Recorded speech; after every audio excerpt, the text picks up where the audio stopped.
Hello guys, meron tayong gagawin na Samsung na microwave. Yan siya. Ayaw daw uminit ito, sabi nung may-ari. At ito yung loob. Wala na yung mika eh. Yan o. Parang pinatingnan na siguro sa iba to. Hindi lang nila maalala kung kailan at parang hindi naman itinuloy. So tingnan natin kung ano ang magagawa natin dito. Check muna natin itong magnetron. Kasi may power naman daw ito talaga. Ayaw lang uminit.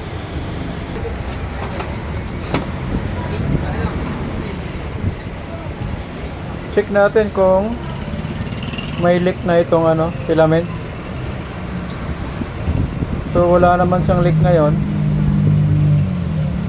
So tingnan natin kung may pumapasok na supply dito sa transformer.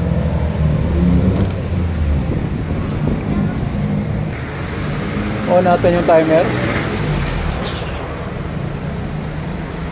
Ayan, naka-on na yung ating microwave. So naka-rinse lang tayo ng 250. Try natin kung may pumasok dito na 220.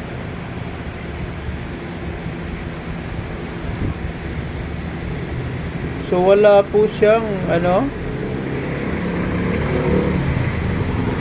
wala siyang supply. Walang pumasok rito. Ayan o.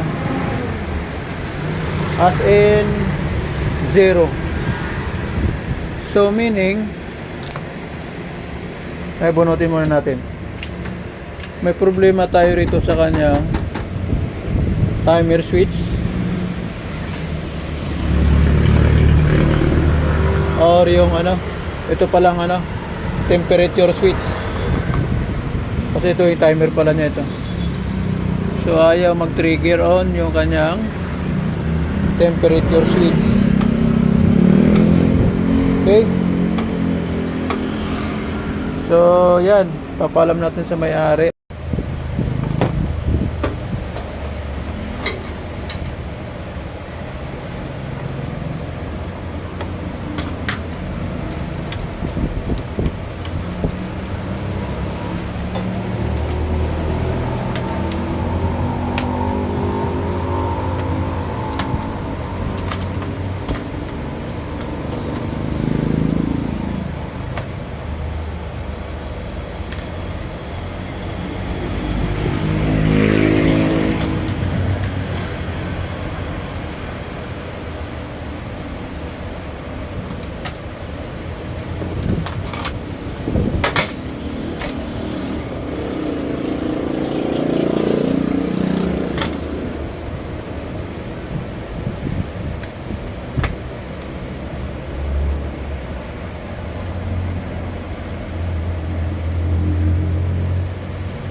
So may DSA pa pala to rito, dito sa kanyang temperature control. Hindi nag-trigger on itong kanyang relay, kaya hindi siya pumapasok rito yung supply.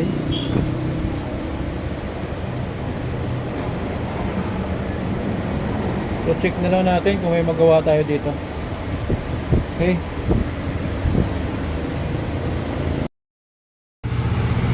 Okay, ito po yung ating timer switch at saka temperature control ng ating ginagawang microwave oven, na puro corrosion yung mga linya. At tong isa ay talagang naputol talaga siya Tingnan natin, sukatin natin 6.1 lang tayo. Okay. So meron dito itong karugtong niya o yung linya niya, hindi na makatawid dito yung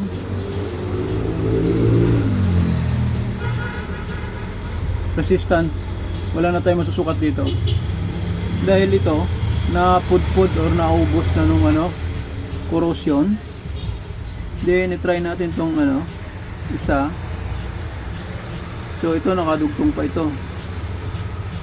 So ito ay ating i-jumper na lang. Kaskasan na lang natin ng konti. I-damay na natin dito kasi itong isa na to halos maputol na rin to. Ayan oh. So hanggang dito na tayo magdudugtong. Tapos dito. Ito na. Yan. Ga-jumper na lang natin yan.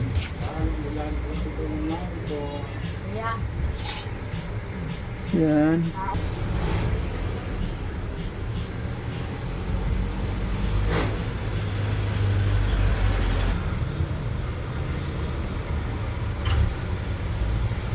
Yan.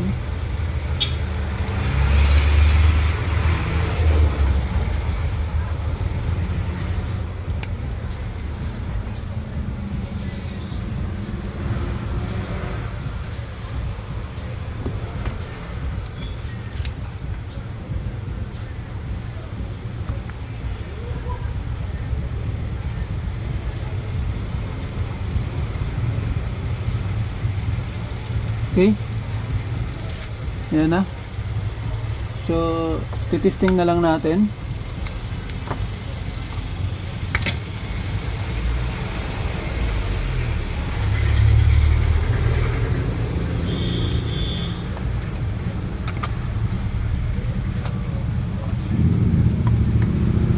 Okay na. Okay, posting.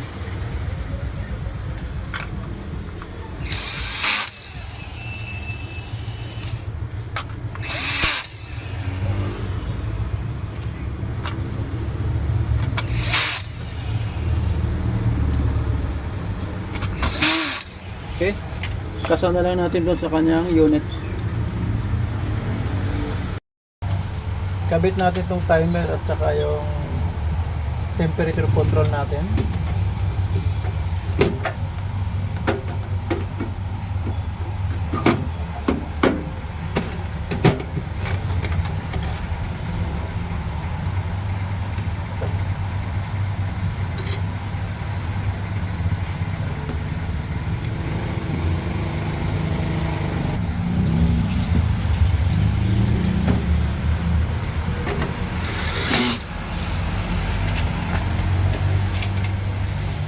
Then i-try natin kung mayroon ng 220 papasok rito sa transformer natin. Easy. Yan.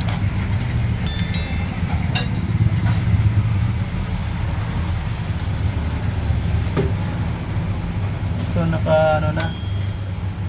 Lagay natin dito sa high 800 watts. Then i-on natin tong ating microwave. Yan.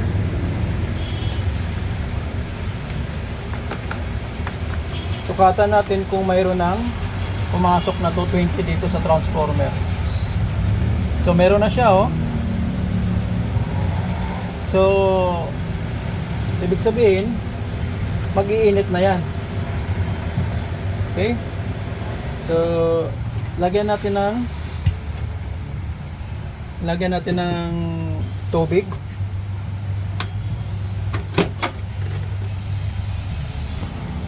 So ito, may tubig na tayo. Hindi pa mainit yan.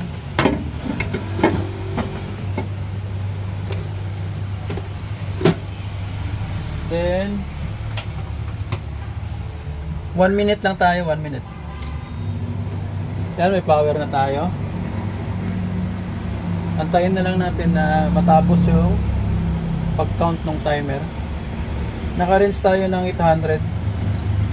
So I think ito yung pinakamataas na settings niya.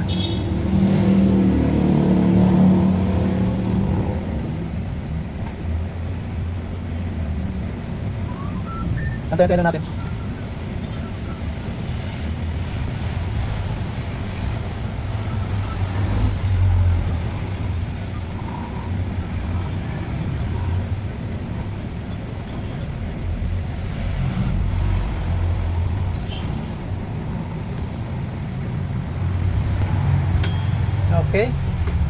Let's see kung uminit yung ating tubig.